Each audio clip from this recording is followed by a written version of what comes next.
Hello friends, this is Shalini from CY street junctions और आज मैं आप सबके लिए लेके आई हूँ ईवीएस और ईवीएस पेडागोजी के इम्पॉर्टेंट क्वेश्चन जो ऑल टेट एग्जाम के लिए बहुत ही इम्पॉर्टेंट है। इसलिए वीडियो को इन तक देखिए और इन्फॉर्मेशन पाइए, है ना। ओके, सो स्टार्ट करते हैं। ईवीएस संक्षेपण अर्थ में प्रयुक्त होता है। उत्तर है इन्वायरमेंटल स्टडीज।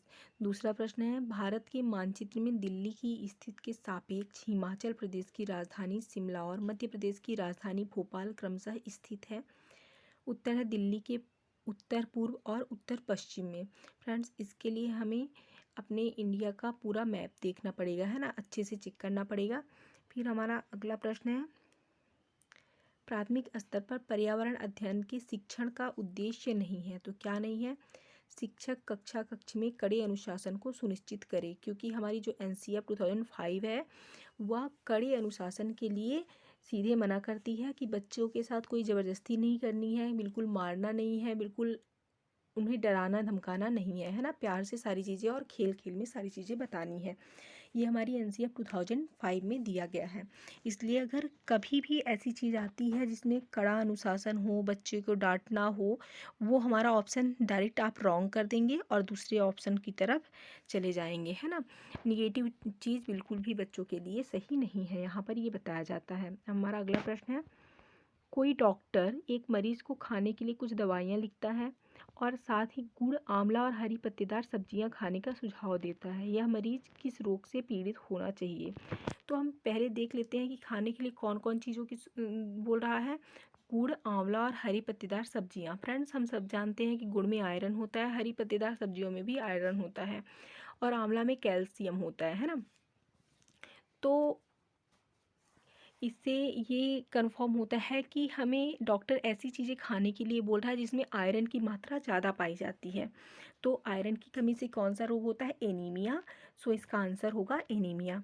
हमारा अगला प्रश्न है रेगिस्तानी ओक एक पेड़ का नाम है जिसकी जड़ें उस गहराई तक जमीन में भीतर जाती हैं जब तक कि पानी तक ना पहुंचा जाए। इस पेड़ की जड़ों की गहराई स्पीड की ऊंचाई से लगभग 30 गुनी होती है। यह पेड़ कहाँ पाया जाता है? ऑस्ट्रेलिया में पाया जाता है। वैश्विक तापन के लिए जिम्मेदार कैसे हैं? तो मीथेन, क्लोरोफ्लोरोकार्बन और कार्बन डाइऑक्साइड। अम्ल वर्षा की में उपस्थित होता है H2SO4 और HNO3। फ्रेंड्स, ऐसे क्वेश्चंस के लिए आप 5th, 6th और 7th की साइंस जरूर पढ़िए, इनसे ये क्वेश्चंस बहुत आते हैं। फिर उसके बाद है किस स्तर से नीचे जाने पर ओजोन परत में छिद्र होने की संज्ञा दी जाती है? तो 200 DU।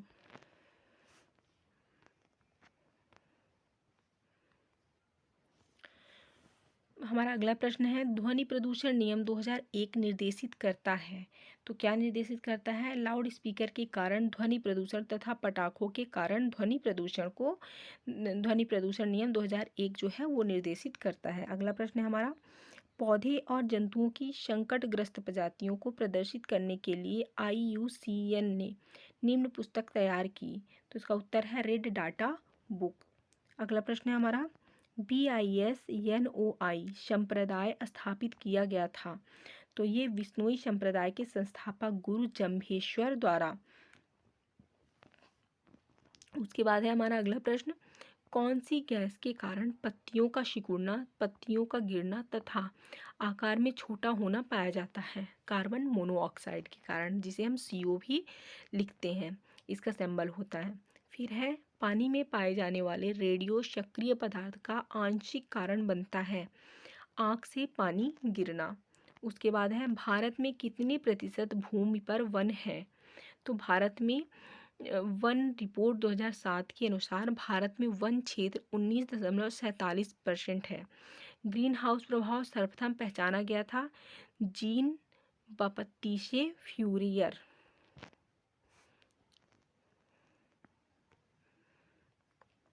हमारा अगला प्रश्न है एक ही तरह की फसल बार बार उगाने और बहुत से रसायनों के उपयोग करने से मृदा होती है। तो इसका आंसर होगा बंजर हो जाती है। अगला प्रश्न है हमारा, लेह और लद्दाख के मकानों की विशेषता होती है। तो लेह और लद्दाख के मकान कैसे होते हैं? निचली मंजिल से कोई खिड़की नहीं, पत्थर, मिट्टी और चूने से बनी मोटी दीवारें, लकड़ी के फर्श।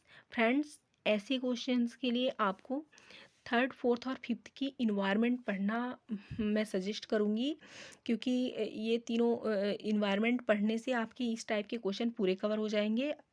इनफैक्ट मैं कहूँगी कि थर्ड, फोर्थ, फिफ्थ की इन्वायरमेंट और फिफ्थ, सिक्स, सेवन्थ और एट्थ तक की सोशल साइंस और साइंस आप लोग ज़रूर पढ़ें। इससे आगे आपके ईवीएस के क्वेश्चंस नहीं जाएंगे, इतने में आपके ईवीएस के सारे क्वेश्चन कवर हो जाएंगे। और थोड़ी आप ईवीएस पेडागोजी पढ़ लें, है ना। उसके बाद है, तरुण भारत संघ नामक समूह संबंधित है। तो इसका उत्तर होगा पुरानी झीलें पुनर्निर्मित करने से। फिर अगला प्रश्न हमारा, सांता घाटी जिस राष्ट्रीय पार्क का दर्जा प्राप्त है वह स्थित है। तो इसका उत्तर होगा जम्मू कश्मीर में। उसके बाद है, सुप्रीम कोर्ट ने पर्यावरण और वन मंत्रालय को कब यह आदेश दिया कि ताजमहल की क्षेत्र में हरित क्षेत्र विकसित किया जाए? वर्ष 1994 में। गणकीय प्रदूषण को समाप्त करने के लिए कौन सी युक्ति का प्रयोग किया जाता है? तो इसका उत्तर है cyclone, collector, gravity, settling chamber और फैब्रिक फिल्टर।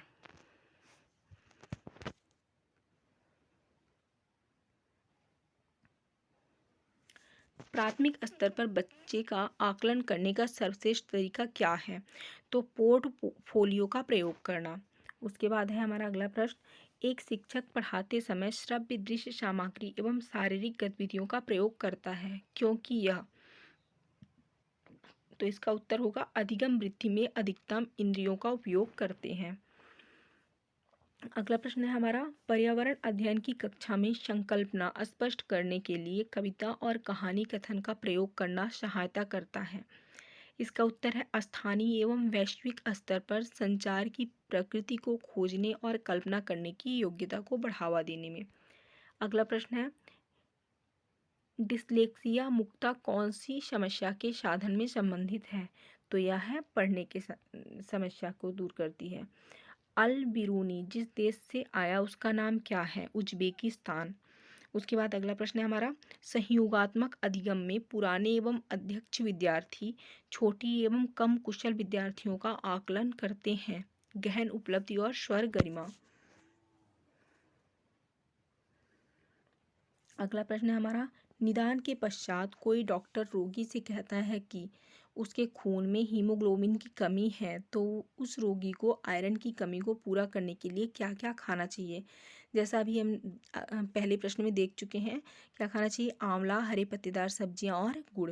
उसके बाद क्या है क्वेश्चन, राष्ट्रीय पाठ्यचर्या की रूपरेखा 2005 प्राथमिक स्तर पर पर्यावरण अध्ययन शिक्षण का मुख्य उद्देश्य होना चाहिए। तो इसका उत्तर है कक्षा कक्षीय अधिगम को विद्यालय से बाहर के जीवन से जोड़ना, है ना। मतलब ये कहती है कि हमें बच्चों को ऐसे समझाना चाहिए कि बच्चे उसे प्रैक्टिकली समझें। प्रैक्टिकली बच्चे तब समझेंगे जो वो बुक में पढ़ते हैं वो उनको जीवन में देखने को मिले, है ना, प्रैक्टिकली देखने को मिले। इसलिए जब भी हम कोई भी कंटेंट पढ़ाएंगे बच्चों को, उसे उनके दैनिक जीवन की चीज़ों से जोड़ देंगे, उनके खेलने से, उनके खाने से, उनके सोने जगने, हर चीज़ से जोड़ करके हम अपने कंटेंट को बच्चों को पढ़ाएंगे। ये हमारा एनसीईआरटी 2005 कहता है। उसके बाद हमारा अगला क्वेश्चन है, एनसीईआरटी की पाठ्यपुस्तक में पर्यावरण अध्ययन को उच्च प्राथमिक और स्थान दिया गया है। तो इसका उत्तर है चिंतन और विस्मय के लिए शिक्षार्थियों को अवसर उपलब्ध कराने के लिए। अगला प्रश्न है हमारा, पर्यावरण अध्ययन की पाठ्य पुस्तकों में अभ्यास एवं गतिविधियों को उपलब्ध कराना चाहिए। तो उत्तर है प्रकरणों में अंतःनिर्मित। फिर पर्यावरण अध्ययन के शिक्षकों को मुख्यतः ध्यान देना चाहिए, तो मुख्यतः प्रयोगों पर ध्यान देना चाहिए।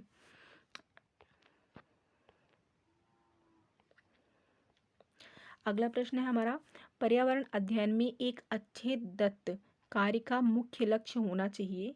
इसका उत्तर है अधिगम विचार के अवसर उपलब्ध कराना।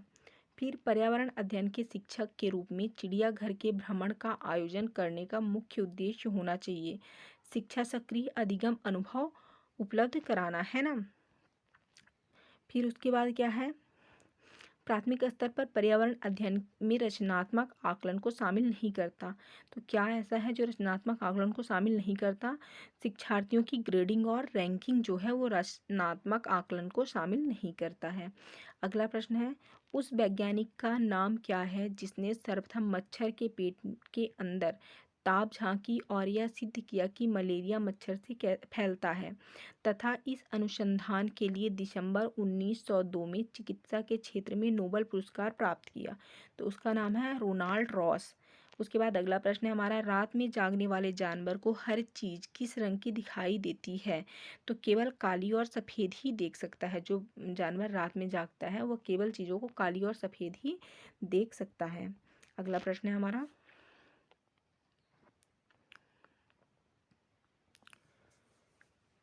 ईवीएस में किस अच्छे गृह कार्य को मुख्यतः किस पर केंद्रित होना चाहिए?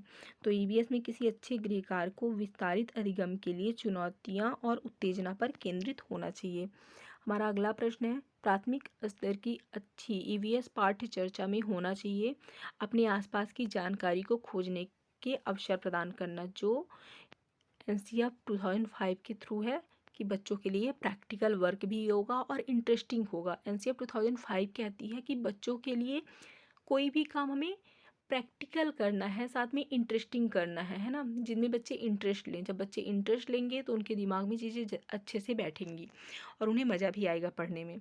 फिर अगला प्रश्न है हमारा, प्राथमिक स्तर की ईवीएस पाठ्यपुस्तकों में कविताएं और कहानियां सम्मिलित करने का कारण क्या है? विषय के अधिगम में आमोद प्रमोद प्रदान करना। ईवीएस की पढ़ाई में कक्षा में प्रश्नोत्तर तकनीक का सबसे अच्छा उपयोग किसके लिए किया जा सकता है? तो इसका उत्तर है शिक्षार्थी में सीखने की जिज्ञासा उत्पन्न करने के लिए। अगला प्रश्न है, प्राथमिक स्तर पर ईवीएस की पढ़ाई का मुख्य उद्देश्य है कक्षा की पढ़ाई को शिक्षार्थी के विद्यालय से बाहर के जीवन से संबंधित करने में सहायता करना। ईवीएस कक्षा में सामाजिक समानताओं पर अधिक बल देने के लिए कौन सा अधिगम अधिक प्रभावी होगा? तो इसका उत्तर होगा विद्यार्थियों से समूह परियोजनाओं का भार अपने ऊपर लेने के लिए कहना।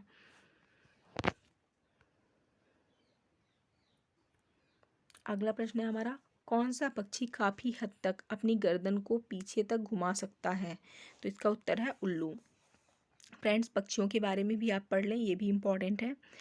फिर है, ब्रेल लिपि में मोटे कागज़ पर उभरे हुए बिंदु बने होते हैं। यह लिपि आधारित होती है 6 बिंदुओं पर आधारित होती है। ये ऐसे बच्चों को के लिए है जो देखने में असमर्थ होते हैं और उसे टच करके वो पढ़ते हैं, है ना, उन बिंदुओं को टच करके वो पढ़ते हैं। फिर क्या है, अगला प्रश्न है हमारा, कक्षा 5 के विद्यार्थियों में जिज्ञासा जागृत करने का सबसे अच्छा प्रभावी तरीका कौन सा है? इसका उत्तर है गहन जांच परक और कल्पना परक प्रश्न पूछना। उसके बाद अगला प्रश्न है, यदि 1 महीने के लिए बिजली ना हो तो हमारा जीवन किस प्रकार प्रभावित होगा? इस प्रश्न को पूछने का उद्देश्य क्या है? तो इस प्रश्न को पूछने का उद्देश्य क्या है, इसका उत्तर देख लेते हैं। शिक्षार्थियों की कल्पना परक और चिंतन परक कौशलों का विकास करना, है ना, क्योंकि जब बच्चे ये इमेजिन करेंगे तो वो सोचेंगे, है ना। फिर उसके बाद क्या है, कुछ जानवर रात में जागते हैं। यह जानवर हर चीज़ को उन रंगों में देखते हैं, वह है काला और सफ़ेद। फिर उसके बाद मृत सागर क्या है? तो मृत सागर ऐसा सागर जो सभी महासागरों का सागर से ज़्यादा नमकीन है। अगला प्रश्न है हमारा, माउंट एवरेस्ट के बारे में सही कथन है? तो यह नेपाल का भाग है और इसकी चोटी की ऊंचाई 8900 मीटर है। अगला है हमारा प्रश्न, कांसा कौन सी दो धातुओं का मिश्रण है? तांबा और टिन का मिश्रण है कांसा। अगला प्रश्न है, वह पक्षी कौन से हैं जो हमारी तुलना में 4 गुना अधिक दूरी तक देख सकते हैं? तो वो पक्षी हैं चील, बाज और गिद्ध। उसके बाद अगला प्रश्न है, शालिनी कक्षा 5 के विद्यार्थियों को पोषण पर आधारित प्रकरण से परिचित कराना चाहती है। उन्हें उत्तर होगा, शिक्षार्थियों से कहना चाहिए कि वे अपने अपने टिफिन बॉक्स खोलें, उसके तत्वों का अवलोकन करें और उसके बाद उन्हें व्याख्या करनी चाहिए। अगला प्रश्न है हमारा, जीव जंतुओं पर आधारित पाठ को पढ़ने के बाद शीतल कक्षा 4 के विद्यार्थियों के लिए चिड़ियाघर के भ्रमण का आयोजन करती है? यह किस प्रकार के शिक्षार्थियों की मदद करेगा? तो ये कक्षा कक्ष को अधिगम को वास्तविक जीवन की परिस्थितियों के साथ जोड़ने में शिक्षार्थियों की मदद करेगा। फ्रेंड्स, ये रही मेरी आज की वीडियो। आई होप आप लोगों को वीडियो पसंद आई होगी और आप लोगों के लिए हेल्पफुल होगी। इस तरह की वीडियो प्राप्त करने के लिए और मेरे चैनल से जुड़े रहने के लिए आप चैनल को सब्सक्राइब करिए, बेल आइकन ज़रूर प्रेस करिएगा, वीडियो को लाइक शेयर भी ज़रूर करिए, जिससे बाकी के लोग भी इसकी इन्फॉर्मेशन का उपयोग कर सकें, है ना। जल्द मिलते हैं नए वीडियो के साथ, तब तक के लिए धन्यवाद फ्रेंड्स।